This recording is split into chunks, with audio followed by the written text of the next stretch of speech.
The top stories tonight in Y News. Several residents in Taal, Batangas were evacuated as the Taal volcano shows increased activity.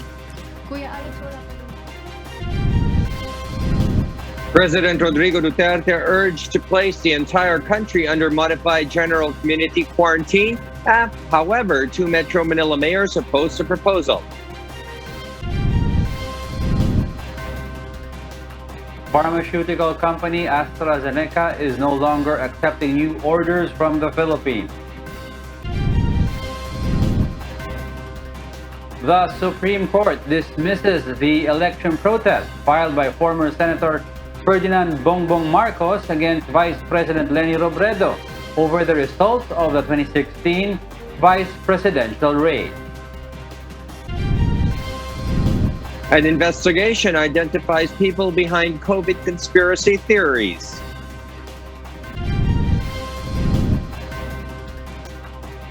And a recent study suggests that the variant identified in Kent, United Kingdom may be 70% more deadly than previous variants.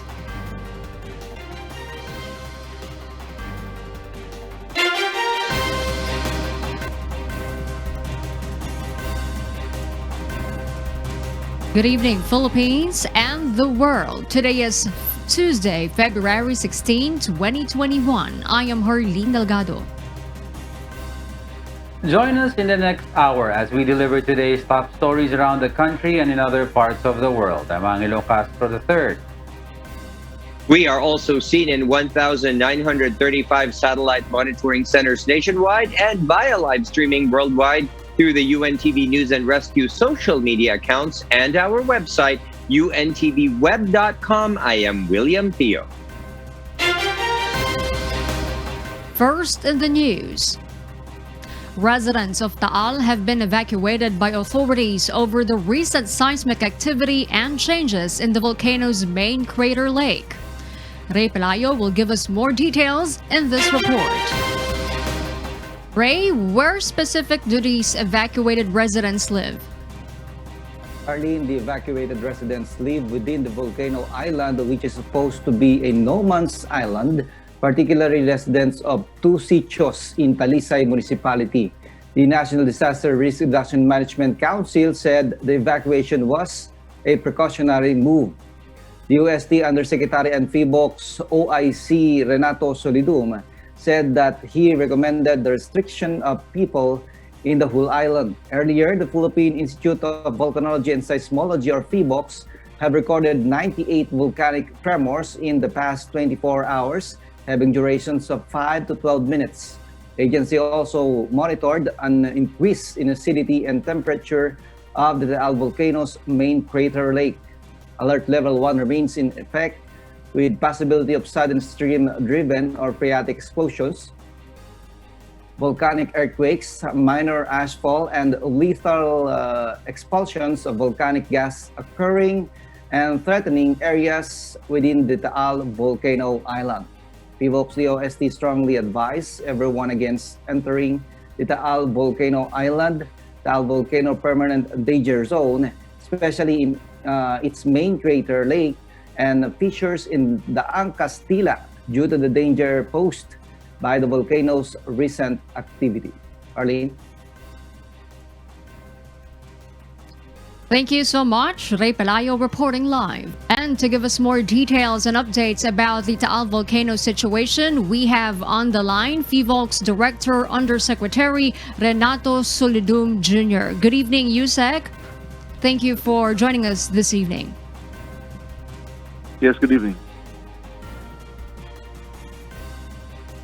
USEC, just a few questions. First and foremost, for our viewers to have a better understanding on the current situation in Taal. USEC, what's the cause of this heightened seismic activity? The volcanic tremors that are being recorded in Taal volcano are essentially caused by the boiling of groundwater by hot gases from the magma beneath the volcano. So it is really called hydrothermal activity. And this is manifested not only by the increased earthquake events, but also the increasing acidity and temperature of the main crater lake. the lake water is becoming more acidic and hotter, as the hot gases brought in by the water, the boiled water, would be incorporated in the Taal main crater.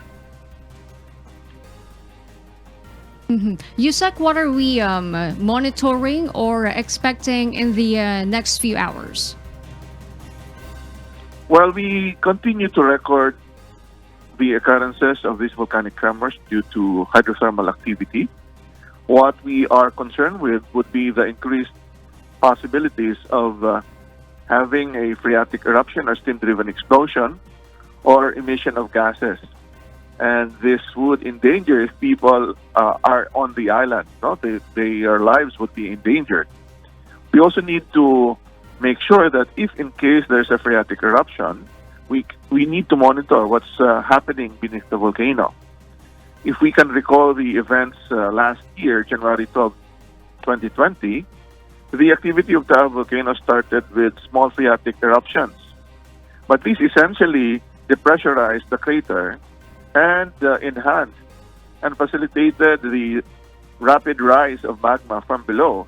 And the contact of magma with cold groundwater enabled the explosion to increase in terms of intensity and producing taller eruption column. So what we need to do is make sure that people are away from the island. Those living close to the lakeshore areas need to be prepared, and the local governments need to review their preparedness and the evacuation plans in case there will be renewed activity of the volcano. It is also possible that the hydrothermal activity of Taal will just be like that and subside. But we have to make sure that we take precaution. Okay, Yusek, before we let you go, any advice and reminders to our kababayans near the Taal volcano?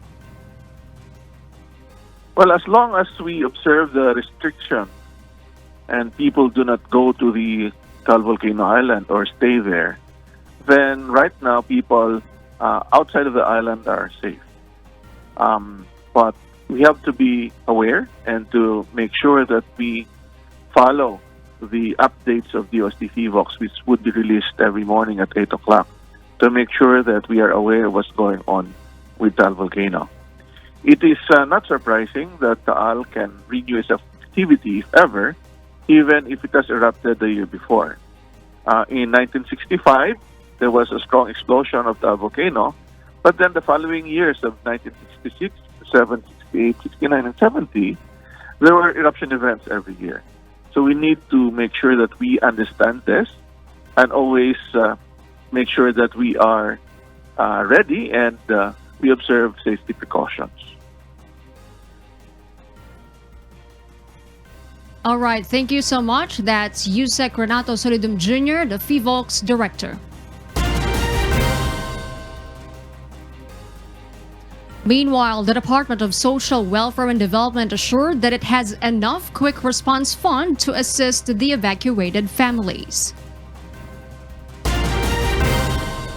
Meanwhile, President Rodrigo Duterte is studying the recommendation to place the entire country under the most relaxed community quarantine restriction starting March 1. But several Metro Manila mayors are not in favor of the recommendation. Rosa Licons explains why. President Rodrigo Duterte will meet his cabinet members on Monday, February 22. Among the agendas to be discussed is the recommendation of the Interagency Task Force against COVID-19 to place the entire country under modified general community quarantine starting next month. According to Presidential Spokesperson Secretary Harry Roque, the recommendation is under study. Pinag-aaralan mabuti ng Pangulo ang rekomendasyon nito. At ang sabi nga niya, nais niyang ito ay mapag-usapan sa susunod na cabinet meeting sa 22 ng buwan ito. Socioeconomic Planning Acting Secretary Carl Chua last night recommended to the president to loosen restrictions in March to boost the country's economy and address hunger and poverty. He said since March 2020, when community quarantine was first implemented, the income loss of the country amounted to 1.04 trillion pesos. This amounts to daily loss of 2.8 billion pesos. Yung aking ibabahagi yung kailangan po natin mag-shift sana sa lalong madaling panahon to MGCQ for the entire Philippines. Sana starting March 1, 2021 para i-address po yung hunger or yung mataas na antas ng mga Pilipino po na nagugutom. Aside from this, IATF also has recommended the implementation of localized lockdown in barangay and municipal level to address outbreaks in their area. Other recommendations include expansion of public transport from 50% to 75%, promotion of active transport support such as bicycle lanes, intensified provincial bus operations, gradual expansion of age groups allowed to go out, and the resumption of pilot testing of face-to-face classes in low-risk areas. But the official emphasized that as the economy gradually opens, safety measures should stay in place to prevent COVID-19 transmission. However, some Metro Manila mayors do not agree with this. According to San Juan Mayor Francis Zamora, it is better to remain under GCQ status while the vaccination rollout has not been started. For Marikina Mayor Marcy Teodoro, losing quarantine restrictions should not only be based from the recommendations of the economic experts, but more especially from medical experts. Rosa Licoz, UNTV News and Rescue. We serve the people, we give glory to God. In other news, the Philippine National Police has formed special groups for the rollout of coronavirus disease vaccines in the country. Leah Ilagan will tell us why. The Philippine National Police confirmed that there is no possible threat against the government's vaccination rollout. But PNP Directorate for Operations Director, Police Major General Alfred Corpus said they will not let their guard down to secure the vaccine. The Philippine National Police formed 3 special task groups that will have different functions to assure the safety and proper distribution of vaccines. The group are STG Vaccine Cold Chain and Logistics Management, STG Immunization Program, and STG Demand Generation and Communication. Ganito po ang mangyayari. Pagdating ng vaccines from the airport, meron na pong security coverage ang inyong kapulisan.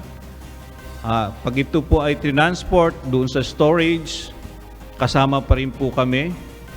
Pag-distribute po sa different distribution centers, kasama pa rin po yung inyong mga pulis, hanggang maiturok po yung mga vaccines sa mga recipients na andun pa rin po ang inyong mga pulis. Corpus added, they will monitor areas infested by New People's Army and other local terrorist group. They will also deploy the PNP air asset if needed. Wala namang confirmed na natanggap na ganun. Those are assumptions that lagi naming inaano para mapaghandaan namin. Of course, no, binabantayan natin. Doon sa ibang bansa, meron na nangyaring ganun, di ba? Na yung convoy ng vaccines parang sinabotahe at kinuha. Police assistance tests in vaccination centers will be set up to prevent criminal elements and threat groups from taking advantage. Leah Ilagan, UNTV News and Rescue. We serve the people, we give glory to God. Meanwhile, domestic flights can now use the runway 13/31 at the Ninoy Aquino International Airport, or NAIA, following its year-long rehabilitation. The upgraded runway will also aid the swift delivery of vaccines in the country. Joanne Nano tells us why.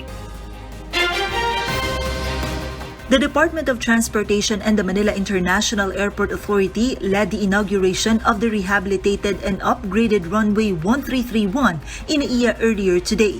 The transportation officials were able to finish the repair and overlay of the runway, which includes the repair of deteriorated asphalt pavement areas and the entire runway to assure the aircraft's safe landing and takeoff. Apart from the upgraded runway, a newly constructed taxiway was also inaugurated to manage air traffic and to address aircraft congestion on the ground. According to MIAA General Manager Eddie Monreal, this will also benefit the anticipated volume arrival of COVID-19 vaccines in the country that is expected to happen this month. GM Monreal cited that prior to the construction of the new taxiway, it takes more than an hour before the aircraft could take off in runway 1331, but now it might only take about 30 minutes with the new taxiway. Dati ho kasi ang mga flights galing Terminal 3 at Terminal 2, pagka nag-take off po sa domestic runway, yung may iksi natin, umiikot hula hanggang dulo sa harap ng Terminal 4. Ngayon ho, hindi na ho sila iikot doon. Meron po tayong parang kung tawagin bypass taxiway na para pagdating doon sa area yung kakaliwa sila diretso take off na. So hindi na ho maabala yung movement ng Terminal 4. The construction of the new runway was conducted during the strict quarantine, that is why flight operations were not hampered. Meanwhile, airport officials also completed the rehabilitation of NAIA Terminal 2 to accommodate more passengers. So lumuwag ho ang departure area, pre-departure area ng international. Sa labas naman po, makikita nyo meron tayong extra space na nakuha para magamit ng mga pasahero na aalis ng bansa. Lumaki ho yung checking counter natin, yung area, nakadagdag ho tayo mga security screening kasi dati yun ang naging reklamo na medyo mahaba ang pila sa labas.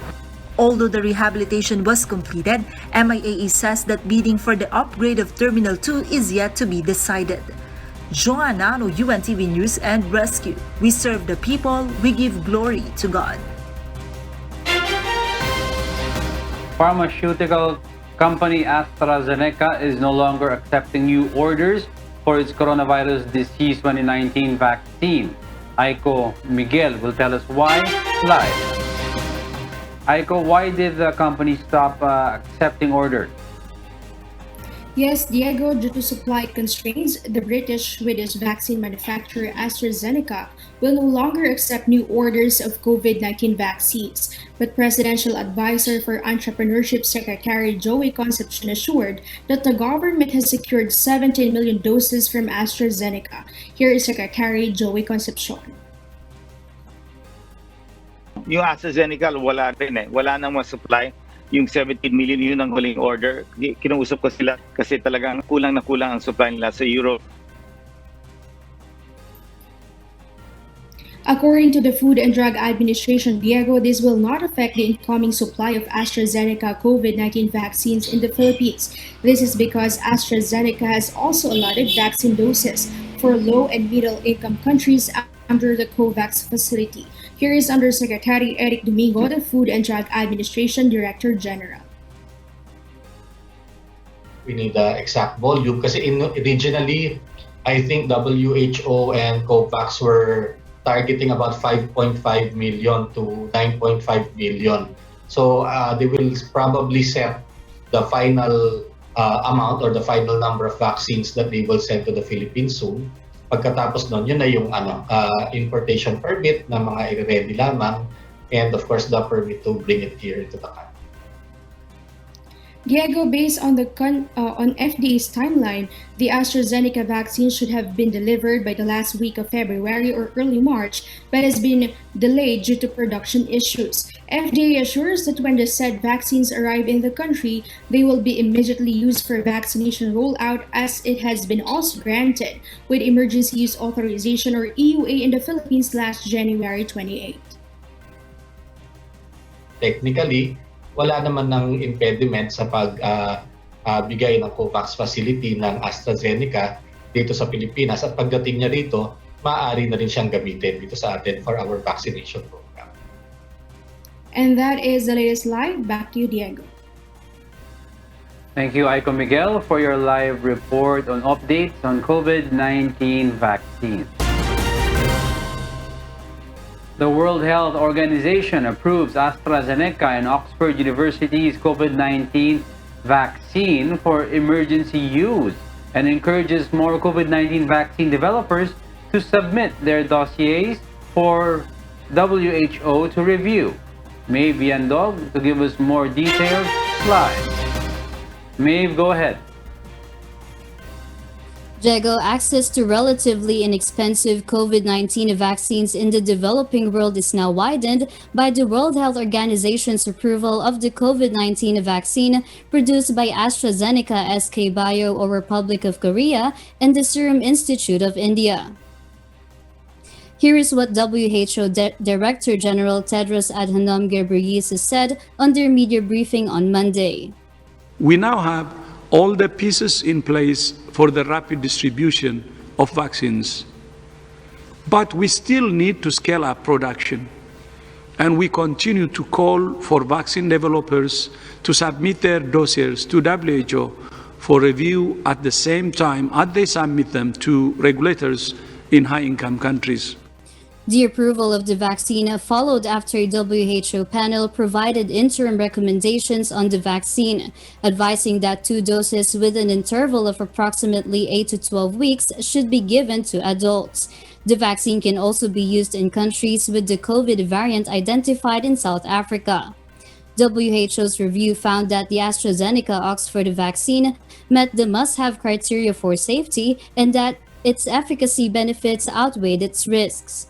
The vaccine has also been commended for being cheaper and easier to distribute than some of its rivals, including Pfizer-BioNTech, which was listed for emergency use by the WHO in December. Upon the announcement of the approval, the British drug maker said in a statement that it hopes to distribute more than 300 million doses of the vaccine to 145 countries in the first half of 2021 through the Coronavirus Vaccine Sharing Initiative, COVAX. The AstraZeneca vaccine makes up a major portion of doses in the COVAX program, with millions of doses due to begin rolling out to poorer countries from the end of February. Furthermore, the emergency use listing process was established by the WHO to help poorer countries quickly approve medicines for new diseases like COVID-19, which would otherwise lead to delays. Diego? Thank you, Maeve Yandog, reporting live from Australia. For those watching us on YouTube, please click the subscribe button you see on the right side of your screen and ring the bell for notification. You may also follow us on Facebook. A group of pork producers recommends an increase to the 2-month price ceilings for certain meat products sold in Metro Manila. According to the group, this will attract more hog racers to begin their production again. Ray Pelayo will tell us why.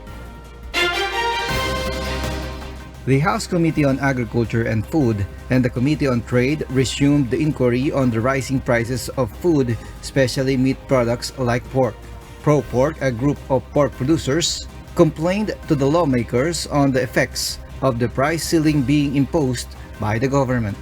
The group wants to increase the price cap to encourage racers to continue producing hogs. Ang hiling namin kung pwede yung 270 to 300, gawing 330 to 360. Kahit wala na yung subsidy, kasi yung subsidy na yun, hindi yan long term eh. Parang temporary solution. Ang kailangan natin is palakasin yung loob ng local producer. Agriculture Secretary William Dar explained that they have already installed interventions from subsidy for transportation to the repopulation of hogs. Around 37,000 hogs were already brought to Metro Manila from different parts of the country, and almost 30 billion worth of government and private loan program is also available for backyard and commercial hog raisers. We from the Department of Agriculture, ACPC, ay nagbibigay ng pautang, zero interest, 5 million kada Meat Vendors Association dito sa Manila. But hog raisers are hesitant to avail the loans, according to the hog producers, because of the uncertainty of the measures being implemented by the government to fight the African swine fever. Kung tulad doon sa dating mga loans na walang garantiyan na maprotektahan sila, sumabak dito sa gera ng ASF, walang kukuha dito sa loan. Kasi maraming natatakot baka matamaan ulit ng ASF. Economist in Marikina Representative Stella Kimbo said that price ceiling is not the solution to the problem, but instead lowering the tariff of imported pork and subsidy for raisers. Napakahirap din po ito ipatupad. For a price ceiling to work, kailangan din ang price floor or minimum buying price para sa farm gate prices naman. The NBI is conducting its probe into the alleged price manipulation of pork and other food items. Ray Pelayo, UNTV News and Rescue. We serve the people, we give glory to God. The Pasig City government targets to inoculate more than 5,000 residents daily. Mayor Vico Soto ensures that they are well prepared anytime the vaccine arrives in the country. JP Nunez reports. The Pasig City government conducted a vaccine simulation today in Pasig Central Elementary School. No lapses were observed during the simulation, but medical personnel are still looking into the possible problems during the actual vaccination. Well, to be honest, the numbers right now of those who are willing to have the vaccine might not be that high. Wala naman tayong official survey, pero ang tingin ko, pag nakita na nila na yung mga doktor natin, yung mga nurse natin, nagpapabakuna, tapos okay naman sila, tataas din ng confidence rating ng mamamayan. The city government plans to inoculate more than 5,000 residents daily, which will be facilitated by its 3 teams in 16 vaccination sites. It has allotted funds amounting to at least 300 million pesos in preparation for the citywide COVID-19 vaccination program. The city executive ensures that they are equipped and ready to mobilize once the COVID-19 vaccines arrive in the country. Basta ang importante, ang lungsod ng Pasig, handa anytime. So, kahit mamayang hapon dumating yan, ready na kami. Kung bukas dumating yan, ready na rin po kami. Meanwhile, Mayor Vico Soto is also willing to take any brand of vaccine as long as it is approved by the Food and Drug Authority. JP Nunez, UNTV, News and Rescue. We serve the people. We give glory to God. Officials are advising vaccine recipients to physically prepare themselves before they receive any vaccine jabs. Here are some pointers from the experts in Aiko Miguel's report. A vaccinee should have a healthy and have a strong resistance against diseases before being inoculated against COVID-19. According to Department of Science and Technology Philippine Council for Health Research and Development Executive Director Jaime Montoya, an individual can take medication before and after inoculation, especially if taken as maintenance drugs. As a general rule, all of the medicines you're currently taking should be continued.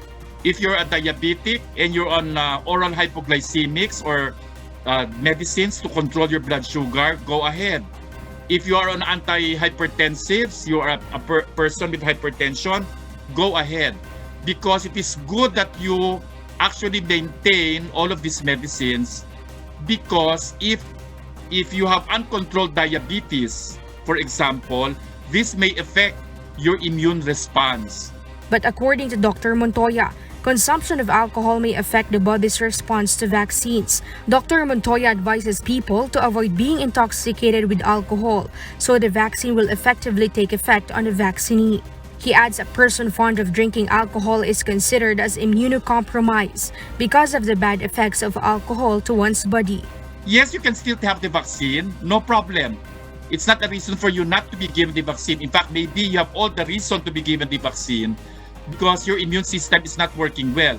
Meanwhile, with the development of COVID-19 vaccines, vaccine manufacturers also plan to supply booster vaccine doses to countries. Booster shots are given to vaccinees a year after being inoculated with the first and second dose of COVID-19 vaccines. These booster shots will add protection to people against existing variants of COVID-19. According to Dr. Montoya, there is a possibility these vaccine manufacturers will also supply booster vaccine doses in the country. As we are speaking now, Pfizer and Moderna as well as Astra are now developing boosters to address this particular variant. So parang ang mangyayari, maybe you are given a vaccine now for the usual strains, the predominant strains now, but just to be sure that you're protected also from the variant, your booster may actually be a vaccine that is targeting the variants. So that's the booster. Aiko Miguel, UNTV News and Rescue. We serve the people, we give glory to God. The number of COVID-19 cases in the country rose to 552,246 today after the Department of Health recorded 1,391 new cases. The DOH case bulletin also showed 45 new recoveries, bringing the total recoveries to 511,796. 7 new deaths were also recorded, which means that there are now a total of 11,524 fatalities due to COVID-19. Meanwhile, the camp of Vice President Leni Robredo has expressed dismay over the recent tirades of President Duterte against the Vice President. This was after President Duterte slammed Robredo for her extortion remark about the chief executive's earlier pronouncement that the United States must pay if they want the Visiting Forces Agreement or VFA to continue. In a radio interview, Office of the Vice President spokesperson Barry Gutierrez said they found it unfortunate that Robredo is always lambasted every time she says something about an issue. But according to Gutierrez, this won't stop the Vice President from voicing her opinions about pressing issues. Meanwhile, Senator Panfilo Lacson also responded to the President. Lacson was also slammed by President Duterte for his now deleted tweet also about an extortion remark on the VFA issue, saying that the senator has nothing to do with the agreement. According to Lacson, who is also the chairperson of the Senate Committee on National Defense, the president must review the 1987 Constitution. Article 7, Section 21 of the Constitution states that no treaty or international agreement shall be valid and effective unless concurred by at least 2/3 of the senators. He adds no one, even the president, can curtail the people's freedom of expression. Vice President Leni Robredo hailed the Supreme Court's decision to dismiss the election protest filed by former Senator Ferdinand Bongbong Marcos over the results of the 2016 vice presidential race. Dante Amento will give us more details live. Yes, Dante. Yes, Diego, the truth has finally prevailed. This is how Vice President Leni Robredo reacted on the decision of the Supreme Court, sitting as the Presidential Electoral Tribunal on the election protest of former Senator Ferdinand Bongbong Marcos over the results of the 2016 vice presidential race. The justices unanimously voted against the complaint filed by Marcos last June 29, 2016. Out of the 15 members of the tribunal who were present in today's meeting, I was informed that 7 members fully concurred in the dismissal, while 8 concurred in the result.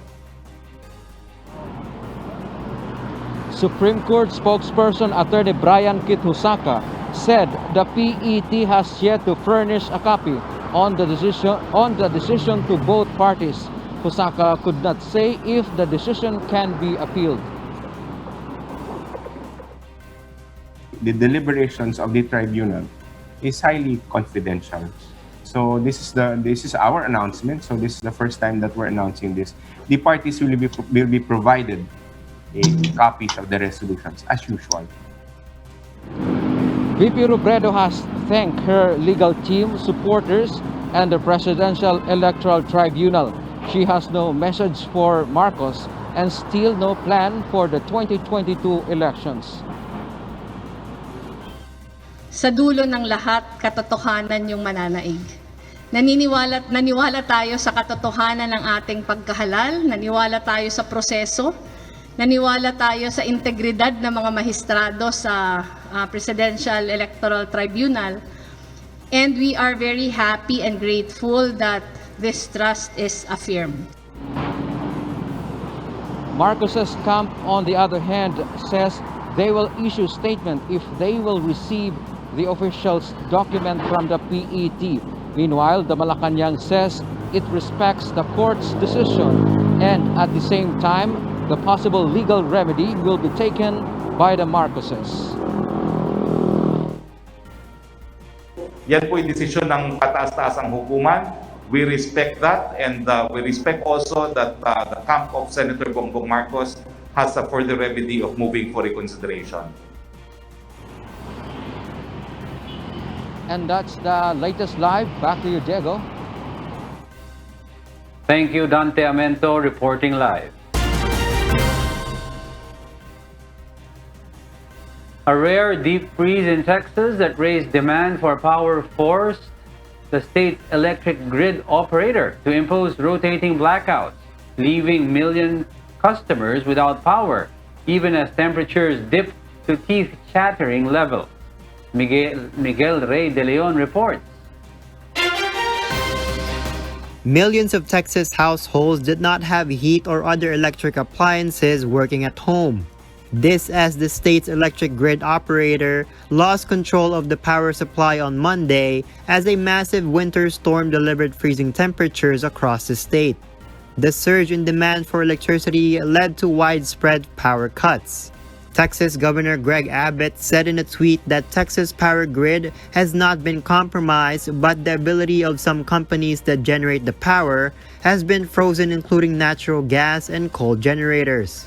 He assured they are working to get the power supply back online and residential consumers are being prioritized. President Joe Biden has approved a state of emergency in Texas, paving the way for a federal assistance. The teeth-chattering levels of temperature reached the northern part of neighboring Mexico, where millions of users also lost power. Around midday, service had been partially restored. Apart from Texas, much of the United States are affected by the bone-chilling weather. The National Weather Service said at least 150 million Americans were under ice or winter weather advisories. Miguel Rey de Leon, UNTV News and Rescue, USA. We serve the people, we give glory to God. Meanwhile, UK government scientific advisors say the variant now predominant in the country and is spreading around the world, the B117, may be up to 70% more deadly than previous versions of the novel coronavirus in circulation. Marvy Delfin will tell us why live. Yes, Marvy, go ahead. William, the new and emerging respiratory virus threat advisory group, or NERVTAG, has published its findings on the UK government's website on Friday, based on multiple studies comparing hospitalization and death rates among people infected with the Kent variant and those infected with other variants. Experts from universities and public agencies across the UK were concerned about how the mutation may change the characteristics of SARS-CoV-2, and the results of the group analysis indicate that the Kent variant may alter the course of the pandemic. Amid fears that the Kent variant is already in more than 80 countries, researchers say that it is likely 30 to 70% more deadly, and this mortality risk applies regardless of the age and ethnicity of the patient. It was also suggested that people infected with the highly infectious variant are less likely to report a loss of taste and smell. Dr. David Strain then warns of rise in serious cases among young, fitter females who were previously at low risk from the disease. This coincides with the uptick of serious cases in young people and pregnant women in Israel, where the B117 is the predominant variant as well. According to Professor Sharon Peacock from the University of Cambridge, transmissibility was likely to cause scientists difficulties for years to come, as more work on sequencing variants would be needed.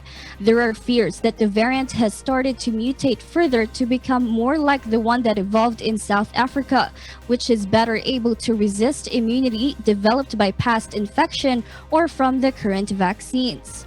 Despite data suggesting the Kent variant may be more deadly, there is no evidence to indicate treatments such as dexamethasone will not be effective against it in its current form.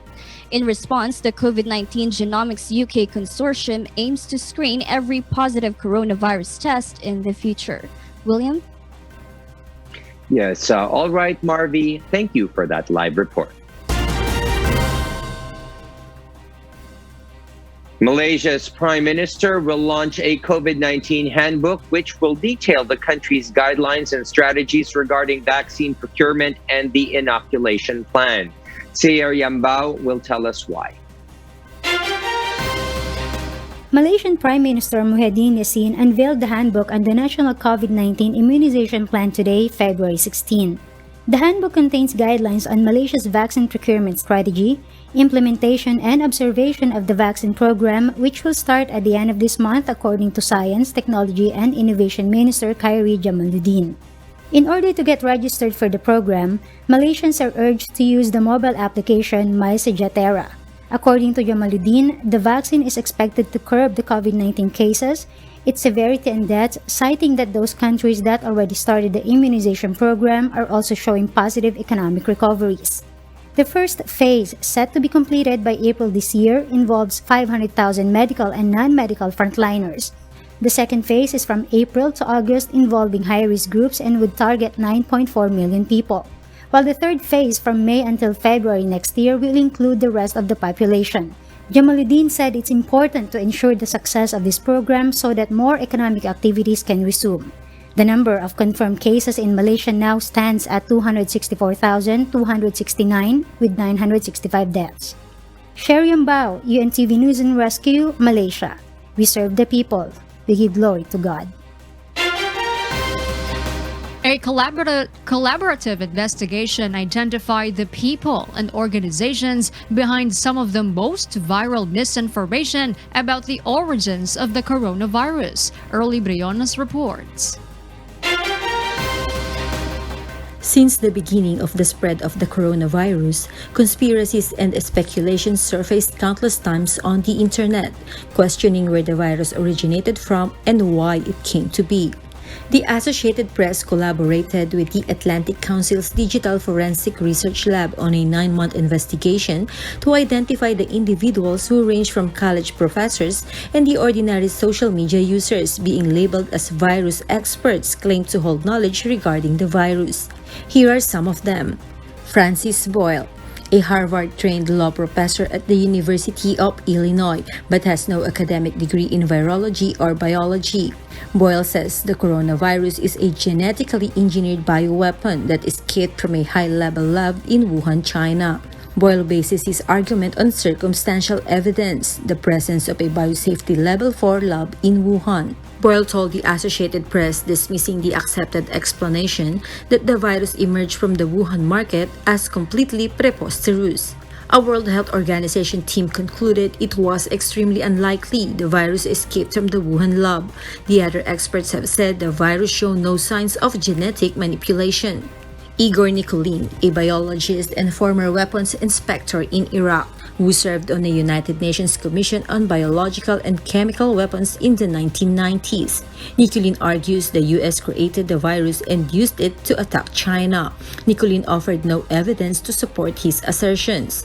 In an exchange with the AP over Facebook, Nikulin insisted his claims and background are accurate. Kevin Barrett, a former lecturer on Islam at the University of Wisconsin-Madison. Barrett said he is 80% sure coronavirus was created by elements within the US government as a bioweapon and used to attack China. Barrett cited reports that the US warned its allies in November 2019 about a dangerous virus emerging from China. Official sources have denied issuing any warning. If the US did know about the virus that soon, it was likely thanks to intelligence sources within China, which may have known about the virus as early as November 2019, according to former Secretary of State Mike Pompeo. The investigation concluded that though the claims were strong and solid, but the evidence provided to support their claims were underwhelmingly weak. Early Briones, UNTV News and Rescue. We serve the people, we give glory to God. The World Trade Organization appointed the first woman and the first African to lead the international trade body. Ia De Vera will tell us why live. Yes, Ia? Harleen, it is a double first for the World Trade Organization to have a first woman and a first African national to be a Director General of WTO. Dr. Ngozi Okonjo-Iweala was appointed on Monday by the representatives of the 164 member countries to lead World Trade Organization. Prior to her new position, she was Nigeria's finance minister and spent 25 years at the World Bank, where she was also the first woman to run for the presidency. At WTO's press conference, Dr. Ngozi said that she wants to focus on COVID-19 and discuss what World Trade Organization can do to contribute on the solutions. It needs to work with the WHO, with the COVAX facility, with the ACT Accelerator, all these organizations that are trying to accelerate supplies and vaccines to poor countries. On the same press conference, a question was asked regarding her priorities on her first 100 days in her post. The priorities would be one, working on solutions to the COVID-19 pandemic. What can the WTO bring to help solve problems? And I've talked extensively about the ways it can help solve that, not only on the health side, but also the economic. Her candidacy last year was unsuccessful as it was blocked by the former U.S. President Donald Trump. However, the appointment this year came after U.S. President Joe Biden endorsed her candidacy. Hardin? Thank you, Ia De Vera, reporting live from New Zealand. And those are the reasons behind the news, February 16, 2021. I am Harleen Delgado. Reasons we deliver to you as they unfold. I'm Angelo Castro III. Because we need to know, we will always ask why. I am William Theo. We serve the people. We give glory to God.